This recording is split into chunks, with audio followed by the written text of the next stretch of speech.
So I want to have a look at this question here called the Eagle Group. I'm not really interested in the audit risk part of it because we've done so much of that during the revision and all that.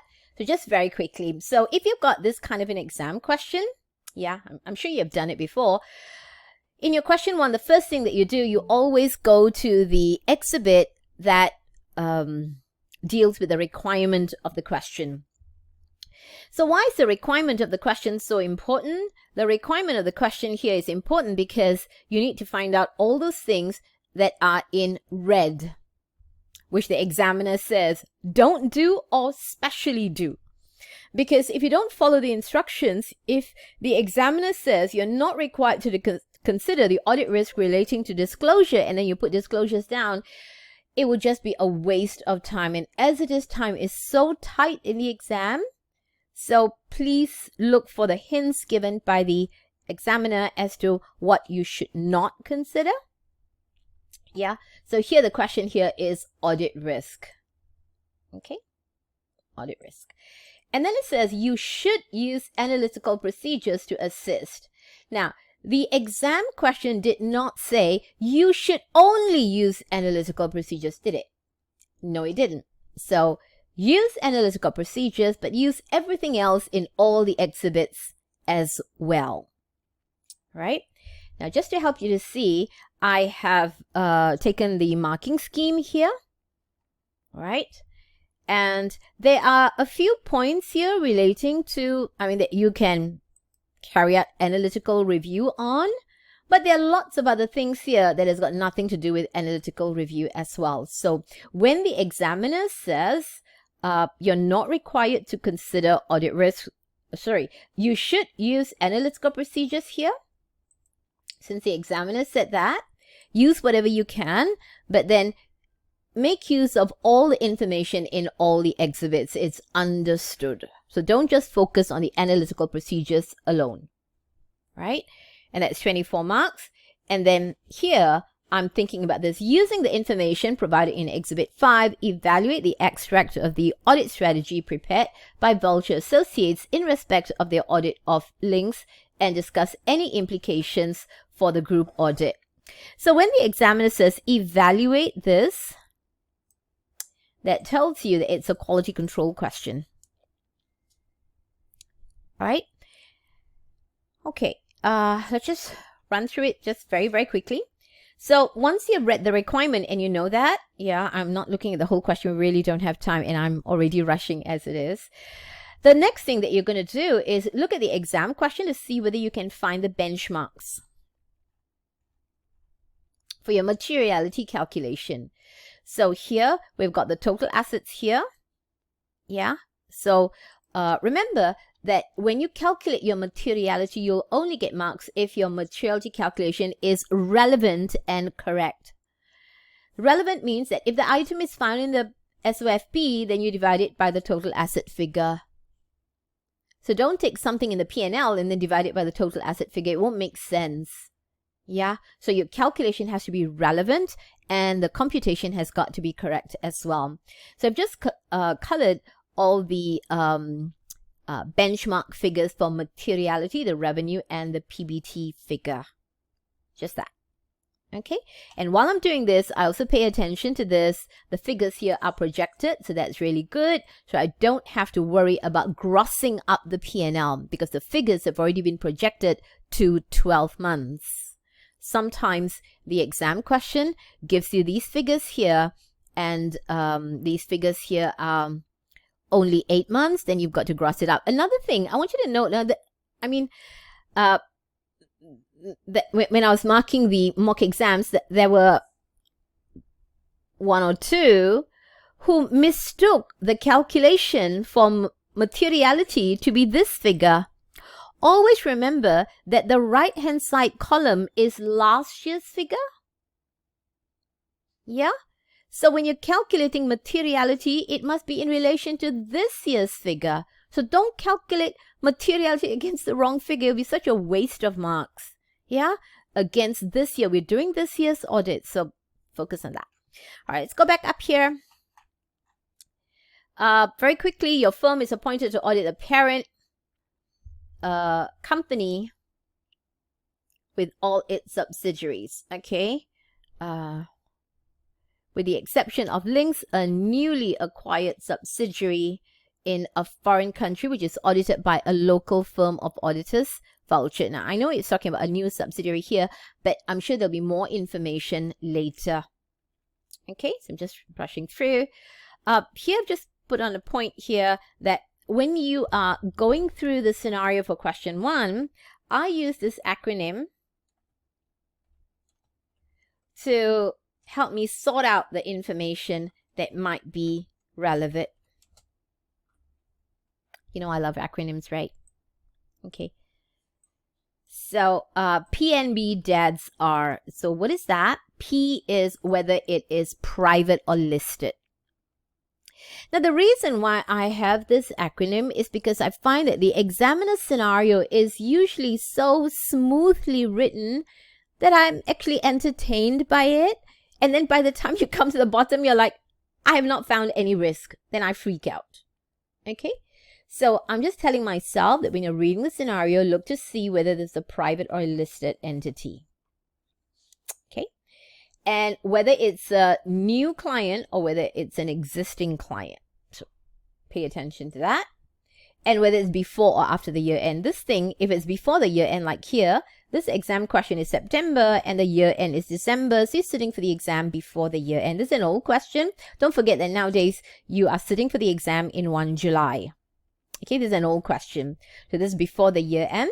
And therefore, if it is before the year end, then just double check to see whether the figures have already been projected or not. Yeah, or whether you need to gross it up.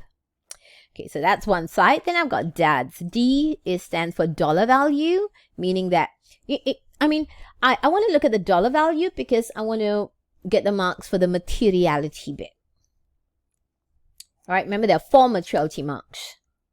Okay, then we have got anything that has got an accounting treatment. Sometimes there is no dollar value, but the way the story is told, it relates to a particular accounting standard.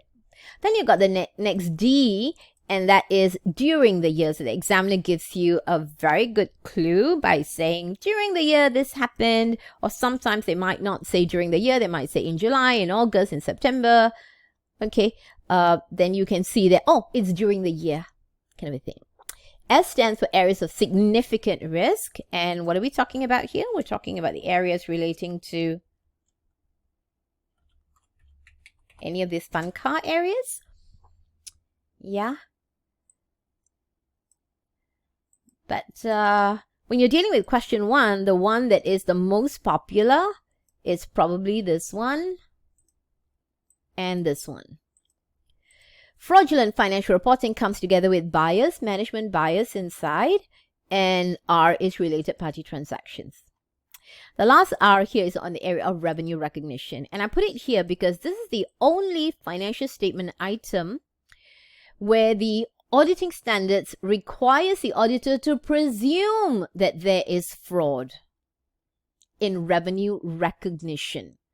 So if I put it down there, then it helps me to sort of remember, look out whether there are any issues relating to revenue recognition or not. It's not there in every question, but I'm just using this as a framework for me to go through. So in case I have read through the scenario and I have not found any or sufficient points, I can always go back to PNB DADs R to see whether I've missed out something. That's all. Okay. All right. So here you have got this requirement again, and got this one. It says briefing notes. I'm not going to waste time showing you how to do the briefing notes. I'm sure you all know how to do the briefing notes by now. Yeah. Okay. This is a marking scheme that I brought in here. Okay. So Exhibit 2, some background information. It says the group, which is a listed entity, operates in distribution, supply chain, and logistics management. So this is the business that the client is in. Yeah, it's always good to note the nature of the business. Why? Because it affects revenue recognition. So here it's kind of simple business. I don't think I'm going to worry very much about revenue recognition here. All right. Now, it says that the entity is listed. Are we going to straight away jump the gun and pick it up and put it inside our answer? No. You will have to go and look at the scenario to find out whether there are any points related to that.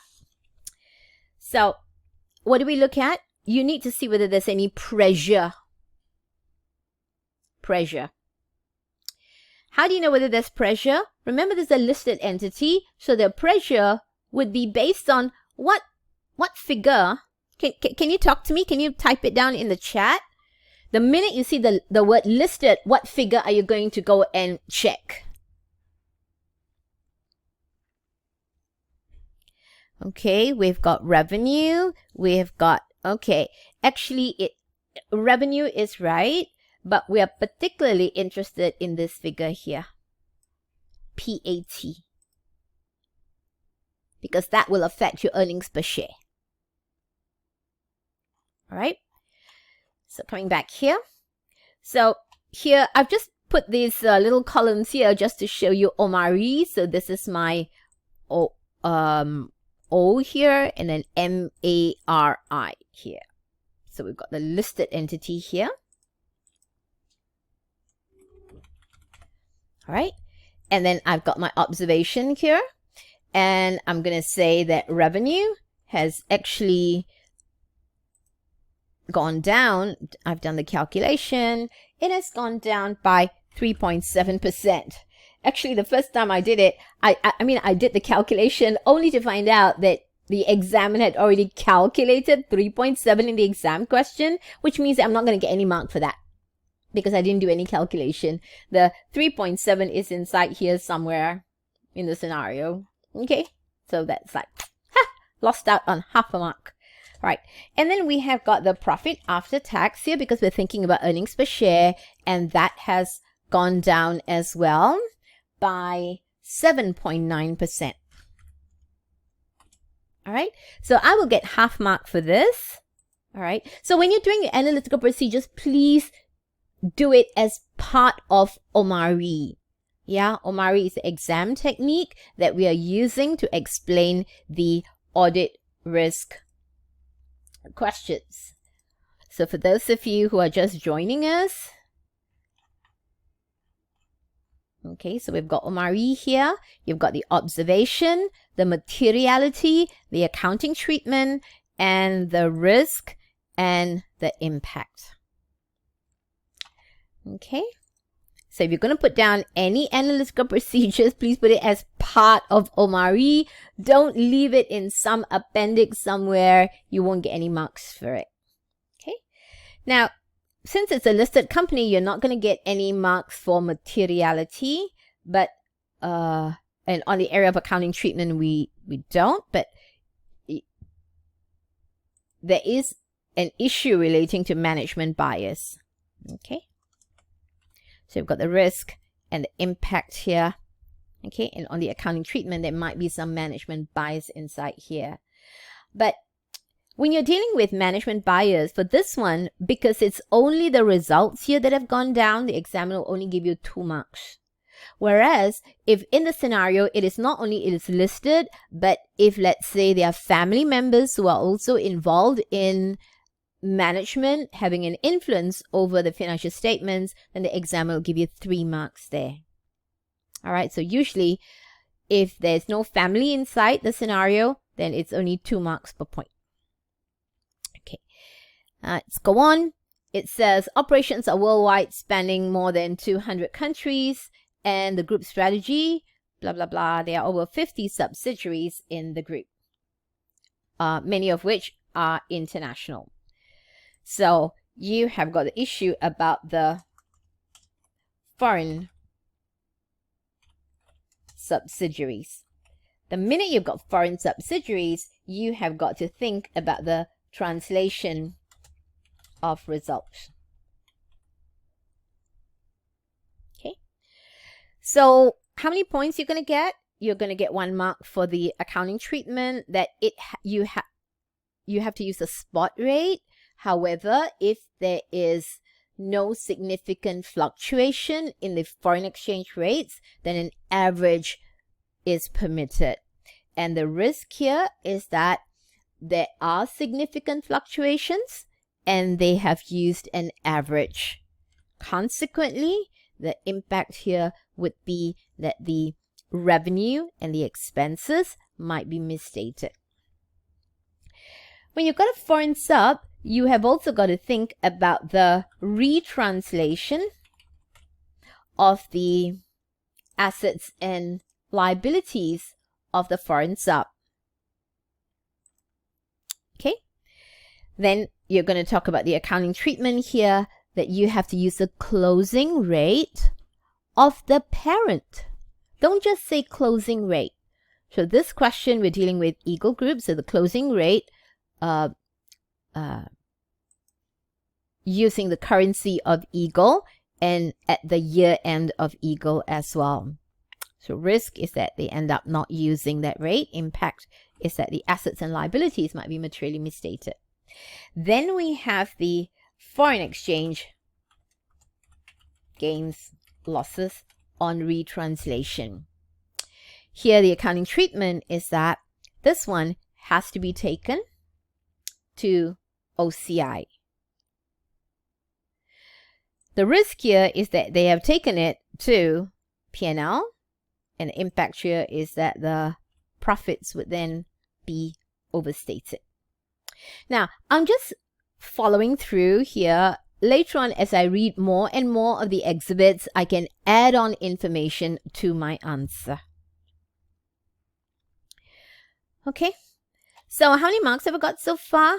I have got this one, which is a listed entity. I've got 2 marks here, and I've already got 9 marks here. I've already got 11. This whole question is only 24 marks, so I suggest that you keep a track of how many marks you've already gotten. Once you reach 70, just move on to the next part of the question. And if you've got time at the end, then you can come back and add on. So if you're doing paper-based, make sure that you leave some space in your paper so that you can come back. CBE, no problem. You can adjust your answer anytime. All right, there are 3 main business divisions: post and parcel delivery, commercial freight, supply chain management, each of which historically has provided approximately 33.3% of the revenue. A 4th business segment, which focuses purely on providing distribution channels for the oil and coal sector, was established 2 years ago, and in 2008 began to grow rapidly, and this year it is more than 10%.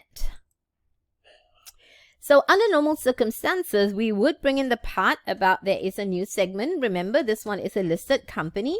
Yeah. And it's a new segment. You can talk about the accounting treatment here. You know, there is more than 10% and management is monitoring it. Therefore, it's a reportable segment. Risk that they still focus only on the 3 main segments, and the impact will be the inadequate disclosure. So are you happy with my points down here? Do you think I can get 3 marks here? Talk to me.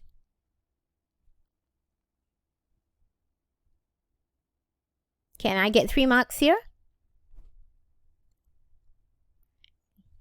All right, so let's go back to the exam question here. It says you are not required to consider audit risk relating to disclosure. So here, if you're talking about segment, then it will be disclosure, right? So if you put it down, you would have just wasted your time. Examiner says disclosure. Therefore, you would have to leave out anything relating to disclosure. Okay, so let's just move on. This integrated reporting part, we're not dealing with that. That one is to do with the ethics. So I'm just leaving that. So let's come to this. So you've got the goodwill here, and there is a note 1. And the goodwill figure is 1100. So let's go and see what's happening in note 1. It says here that goodwill relates to the group's subsidiaries. And how many subsidiaries do they have? 50. Okay, and it's tested on an impairment, tested for impairment on an annual basis. Excellent. So I'm not going to put it down inside my answer that this has to be done on an annual basis because it's already been done. It's been done. Very good. Management will conduct the impairment review in December 20X8, but it is anticipated that no impairment will need to be recognized due to anticipated growth in revenue, which is forecast over the next 2 years. Yeah, I know, but that is forecast revenue, right? When you're thinking about impairment, we're thinking about a reduction in revenue this year. So I'm thinking about the impairment here, the goodwill impairment. And here we can bring in the part about the analytical procedures here. Okay. And here the revenue has actually gone down by how many percent? Earlier we said 3.7%.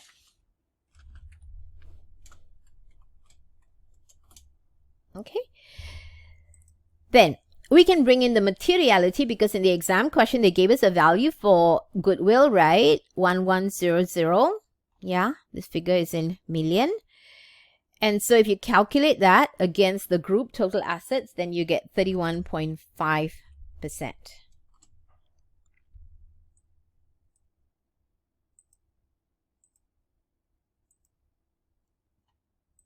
All right. So you get 1 mark inside there. Then after that, we're going to talk about the accounting treatment to say that how you're going to do the impairment. Now, they are saying that they don't want to recognize. No impairment will be recognized. So you're saying that you really have to recognize impairment here because the revenue has gone down. And then you're going to do it component by component. They've got 50 components in this question. 50 subsidiaries. So you're going to do it component by component. Risk is that they are stubborn and they still don't do it. Consequently, the impact here is that goodwill and profits are going to be overstated. Remember, when you're thinking about the impact, we're always thinking about the double entry effect of things. If the impairment is not put through, then goodwill is going to be overstated and profit is going to be overstated as well.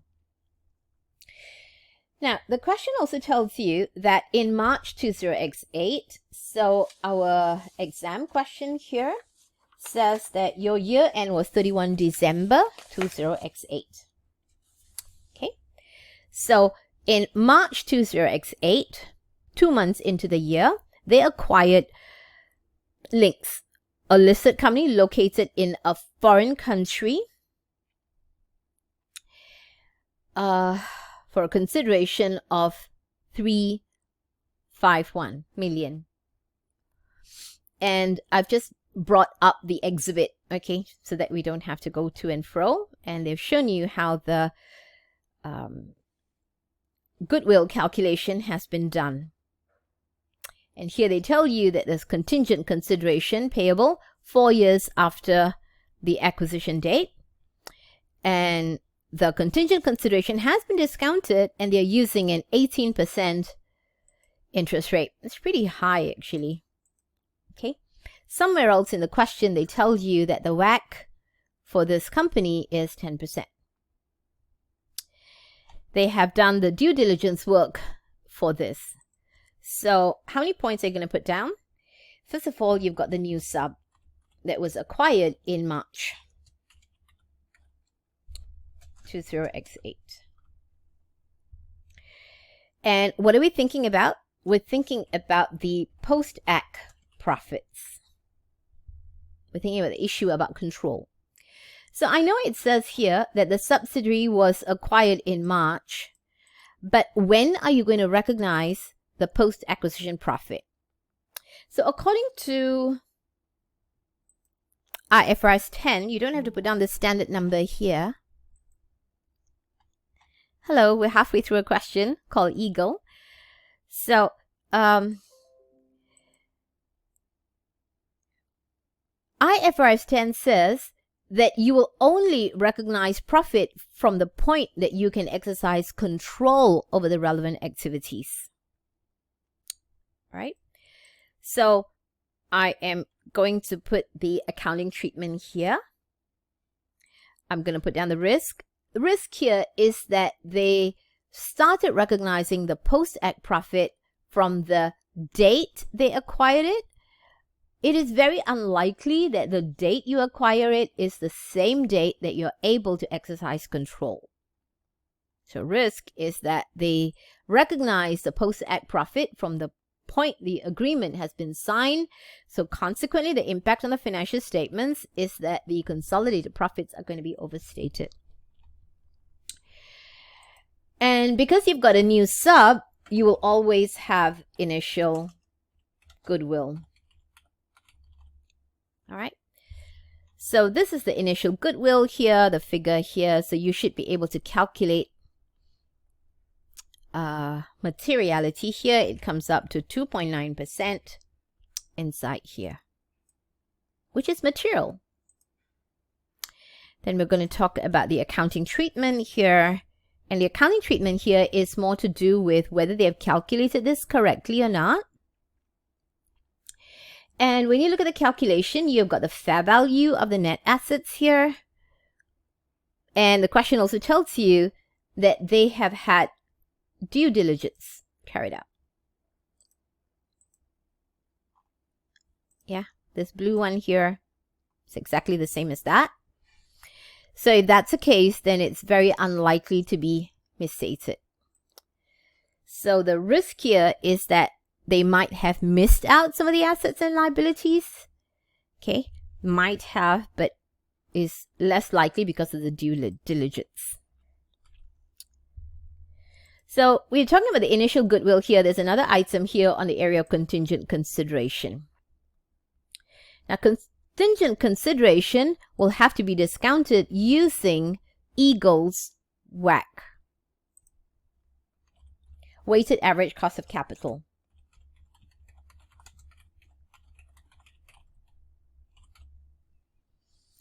All right, so you're going to talk about those three things again. So here you're going to mention that the discount that they've used, 18%, is too high. They actually have to use the weighted average cost of capital for this particular company. Risk that they continue to discount it at 8%, which means that the goodwill figure is going to be overstated, because if you make this figure here, this figure here, if you make this figure very, very small because you used a very high discount rate, then the consideration here would also become very small, right? And then if you compare it with the fair value of the assets, then the goodwill figure is going to be affected as well. All right, so those are the 3 points that you can bring in.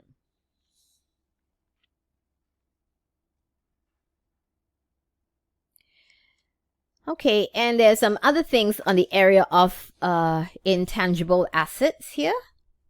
Okay, so if you go back to the balance sheet here, we have got the other intangible assets here. You've got 200,000. Calculate the materiality relating to that. Are we okay?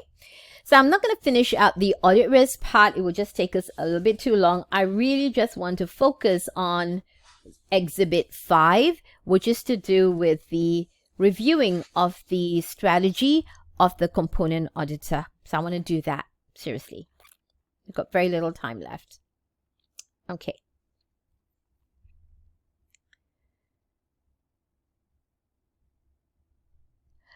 All right, so it says here, extract from the audit strategy prepared by Vulture, associates in respect of the audit of links. The 2 points below are an extract from the audit strategy. The other sections of the audit strategy, including the risk assessment, have already been reviewed by the audit team and are considered to be satisfactory. Links is projected to be loss-making this year. And we're like, seriously? Loss-making? Whoops. Then we need to bring in that information into the goodwill. This goodwill is impaired.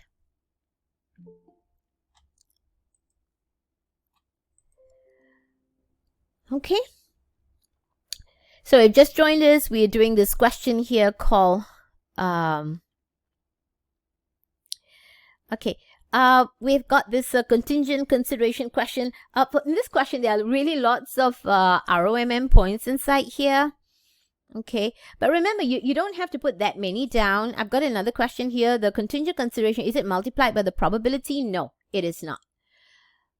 Okay, so we're just going to discount it using the weighted average cost of capital. So we're looking at the strategy document here. It's loss-making. All right? So it says here, the strategy says, we will place reliance on internal controls, which will reduce the amount of substantive testing which needs to be performed. This is justified on the grounds that the previous year's audit controls were tested and found to be highly effective, and we do not plan to retest the controls. So they plan to rely on the internal controls, but they don't want to retest the controls, as according to management, there have been no changes in systems or the control environment in the year. Okay. Now, we did this at the revision. Do you remember?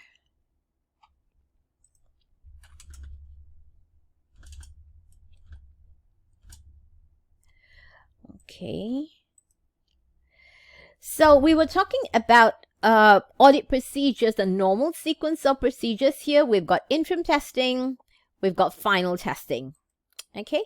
And at the interim, we normally carry out test of control, and that is over 9 months with the transactions. But when you come to the final, you also have got to carry on with the test of controls because you've got to finish up 12 months worth of testing.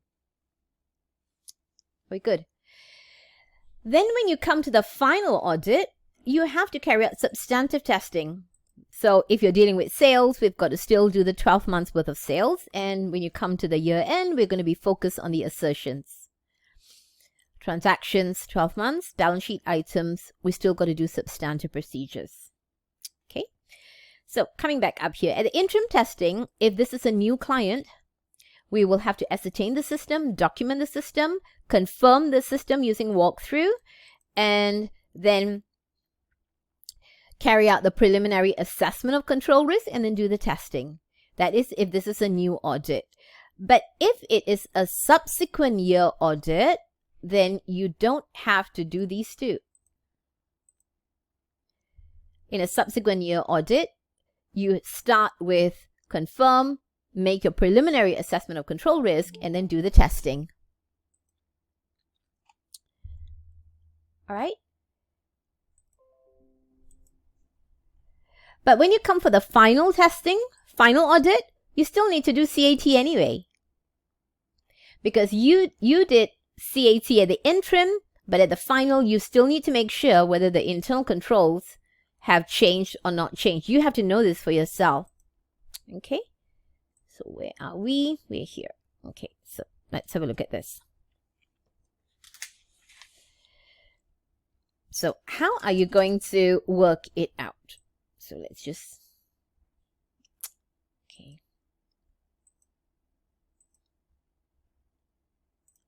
Oops. Okay. So on the area of control effectiveness, I'm just going to put a little title here. Control effectiveness here. Don't have to underline your answer in the exam. Okay. So we start off with our observation from the question. So it's saying that management said no changes to system. All right. As a result, the component auditor says, what's the name of them? Vulture Associates. So I'm in the exam.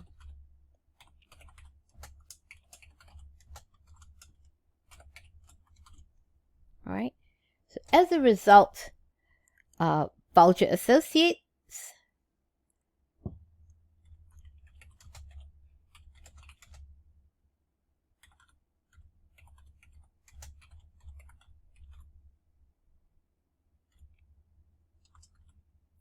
Right, so that's my observation from the scenario. Okay, now, is this allowed? Well, actually, it is allowed. according to ISA 330, but you don't have to write down the standard reference. This is allowed. All right. However, all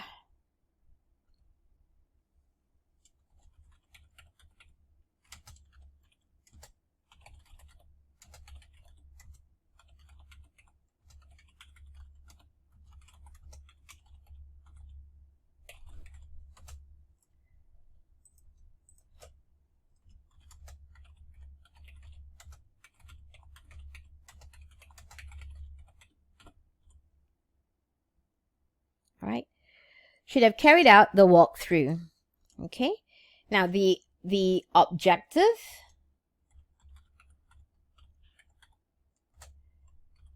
is to confirm that systems have not changed.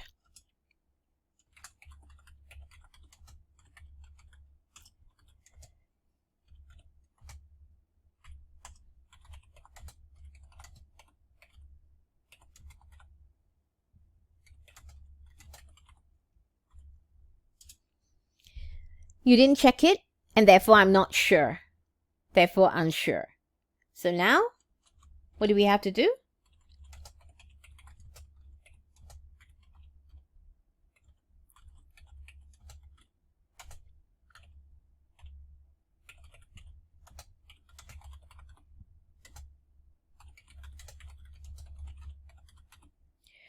For writing that, I will get 2 marks. Now, would you be able to reproduce this in the exam? Well, if you just look at that, maybe you'll turn around and say, oh my goodness, how am I supposed to remember all of that? I have not written anything extra. I have kept to the point. So how does it go? The first thing I'm going to do here is my observation. Observation means that I'm using information from the scenario. Sorry, let me just switch off my handphone.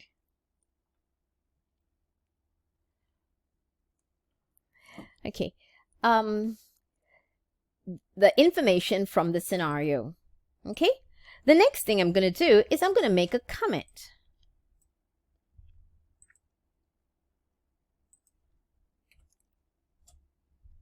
Observation, make a comment. And they don't plan to do this, and it's okay. All right. But it's important that they can only do this if they do something. So it says, however, the component auditor should have first carried out the walkthrough. Why is that so important? To confirm that there have been no changes. And therefore, I'm unsure. I don't know what's going on. And since we're dealing with looking at the strategy here, there has to be something that you have to do now. So I use the acronym OCSOTN to deal with quality control questions. Whenever you are assessing the work of someone, whether your own audit team or some other audit team, it has to be assessed in relation to auditing standards. So OCSOTN helps me to discuss the point in sufficient depth without being excessive.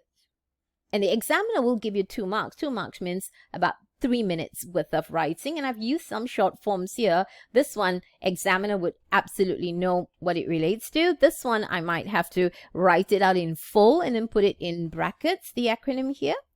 But I've kept it very simple. And again, I'm not using an essay format because I'm thinking about my exam technique. OCSOTN. All right. Now, if you think about it says here it is allowed, but in order for this to take place, the auditors actually need to have a plan. That's what ISA 330 says. You just can't come out of the blue and say, oh, last year I did the testing and this year I don't want to do. You can't do that. There has to be a plan that has been made, because ISO 330 says that you have to make sure that all controls are tested at least once every 3 years. That's the rule. Okay. So we're saying here that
so that's a rule inside here.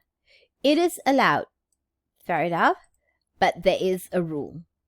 If there have been not any changes to the system, then fair enough, draw up a plan. Can you see I've still got my should there, and I've got the objective inside here. All right.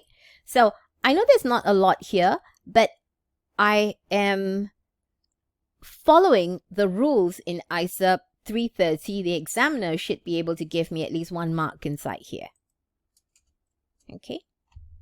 Or maybe 1.5. All right. So if there have been changes, because we're saying here that they need to carry out the walkthrough, right? So after carrying out the walkthrough, if there have not been any changes, then fair enough, come up with a plan to make sure that all the internal controls are tested at least once every 3 years.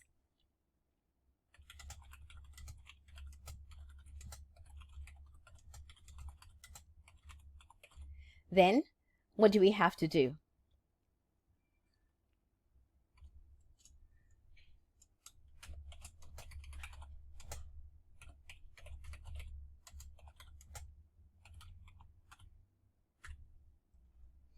So, they should document the system. Then what else do you need to do? Before you document the system, you should ascertain the system, document the system, confirm the system,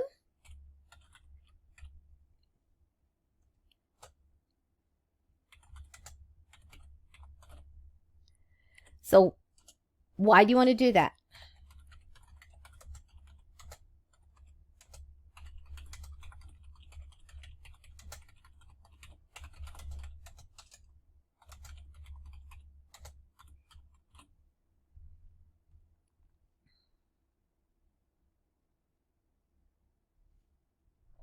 All right.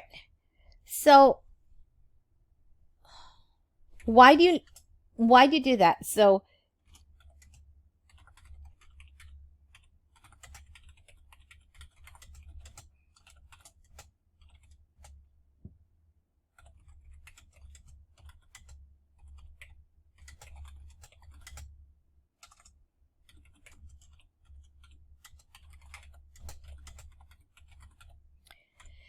these 2 points here is actually coming out from this. It is allowed, but you need to confirm the system. And if you confirm the system, and if there are no changes, then you have to come up with a plan, because you're going to carry on with what you plan to do. And testing it once every 3 years is actually allowed. But if there have been changes, then we're back to square one. All right. After doing your walkthrough, you find, whoops, there have been some changes to the system and the management has not been telling us the truth. Then we need to go back to square one. So you have got just now, remember when we were looking at this, Yeah. We have to ascertain the system, document the system, confirm the system, make your preliminary assessment of control risk, and then test the system. So it's very important that when you're doing this paper that you are familiar with the auditing standards. After all, it is an auditing paper. All right. So in conclusion here, when you're talking about this controls effectiveness, yeah, remember these guys are saying that they are just going to accept what management says and that they're not going to do anything about it. So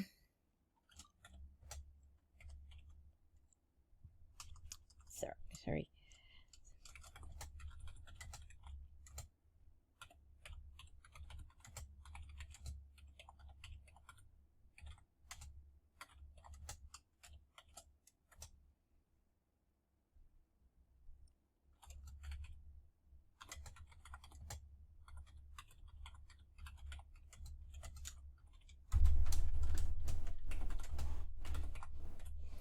So I'm just sort of concluding it just very quickly down here. Make sure that they don't make this mistake, because initially the question just said that we do not plan to retest the controls. They can't just suddenly do that out of the blue. There really needs to have a plan. Okay, there needs to be a plan. They need to show which internal controls they're going to test in that 3-year cycle. All right, let's go on to the next one then. Are there any questions here? So this whole thing was actually about ISA 330.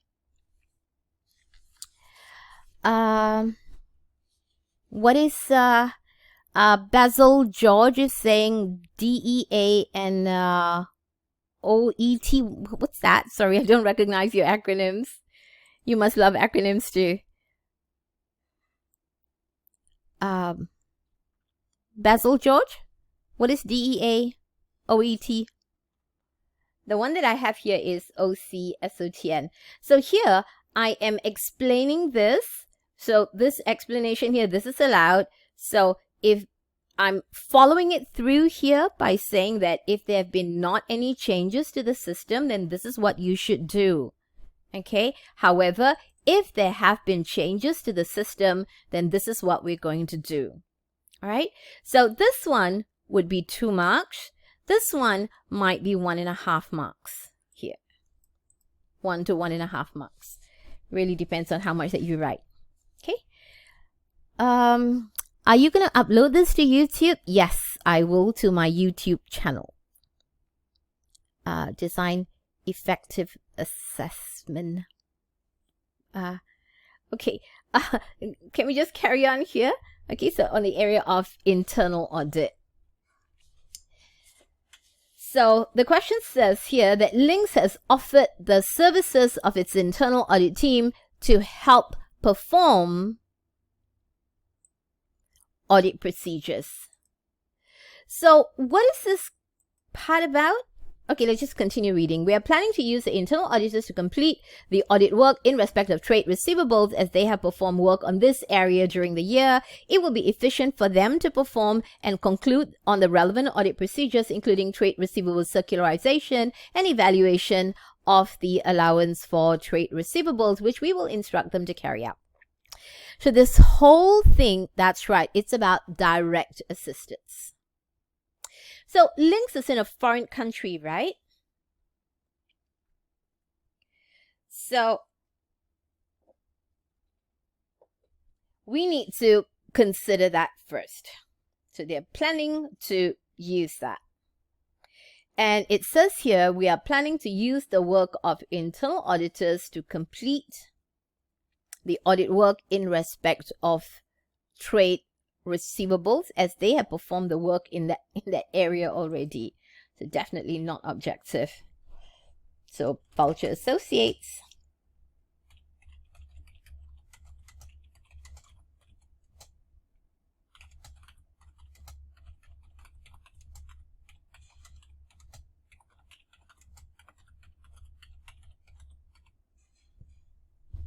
Okay. The next thing I'm going to do is I'm going to make a comment. So that's my observation. I'm going to make a comment.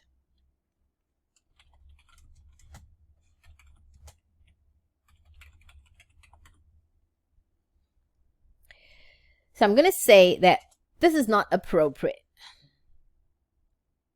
Why is it not appropriate? And the reason here is because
so we're saying that if they are going to be involved in that area, they're going to be reviewing their own audit.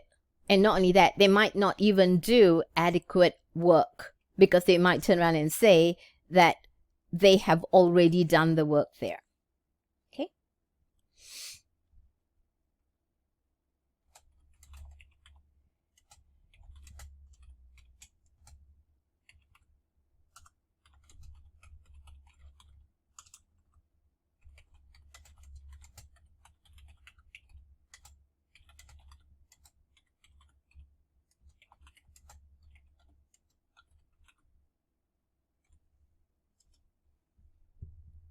So the self-review threat here is very high.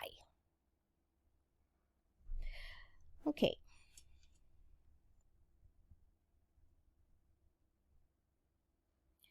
Another reason also is that, just going to borrow this.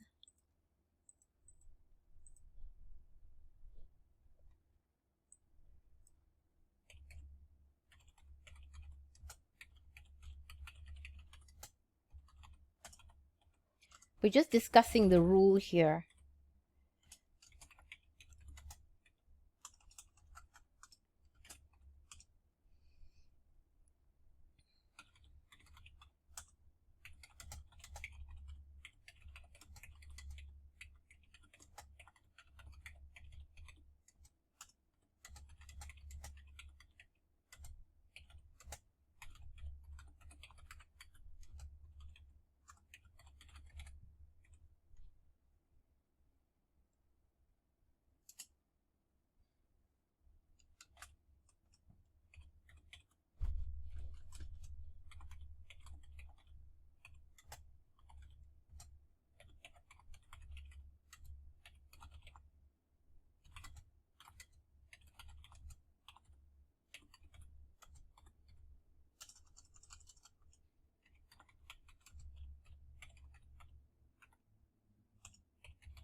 So here, the whole thing is on direct assistance.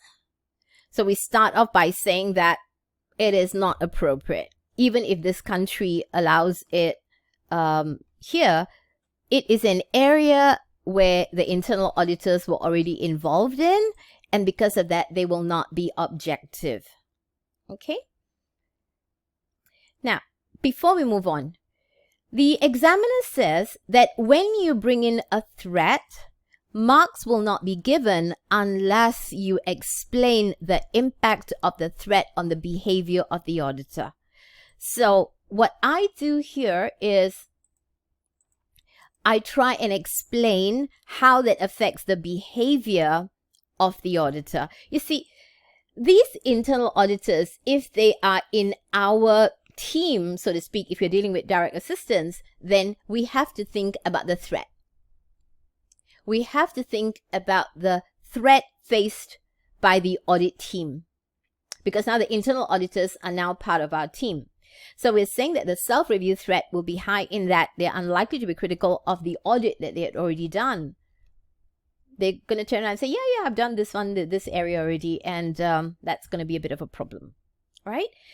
Then we are also talking about, here we're saying that ACCA 610 does not permit. Now, you don't have to put down the standard reference, but you need to know the rules, okay? So ACCA 610 also does not allow you to provide direct assistance in areas involving subjective judgment. Okay. How about areas where there is no significant judgment?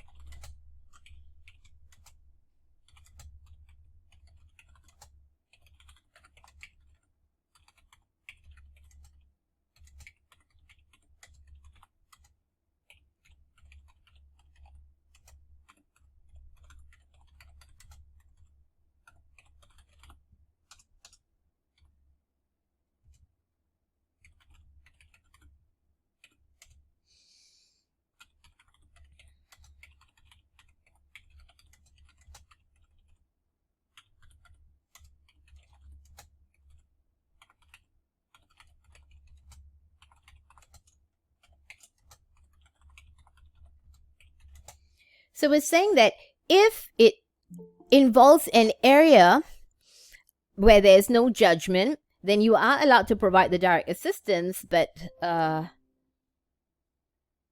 provided it is allowed.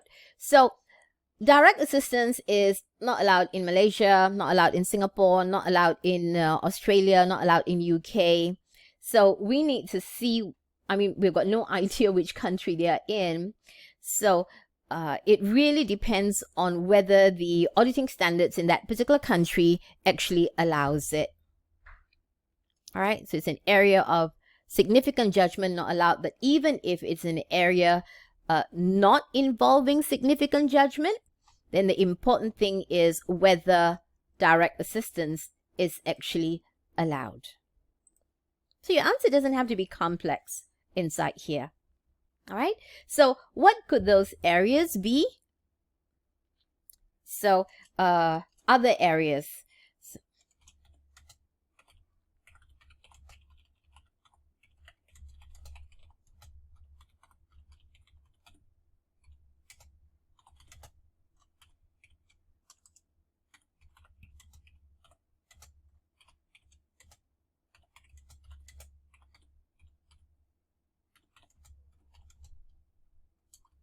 So here we're talking about indirect assistance.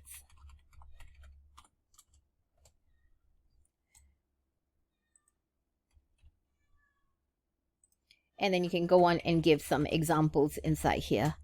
Like the area of system notes. Yeah, if the internal auditors can develop the system notes, then all we have to do is carry out the confirmation, the walkthrough.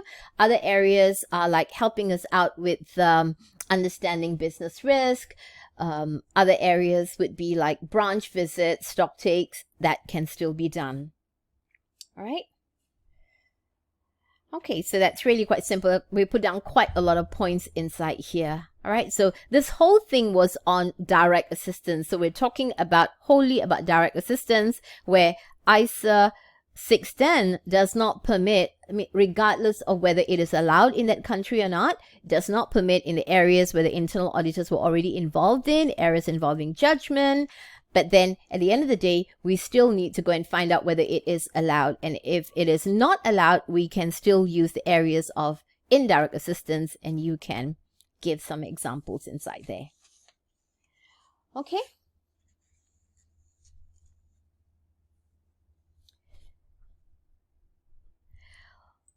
All right. And that's it for this question.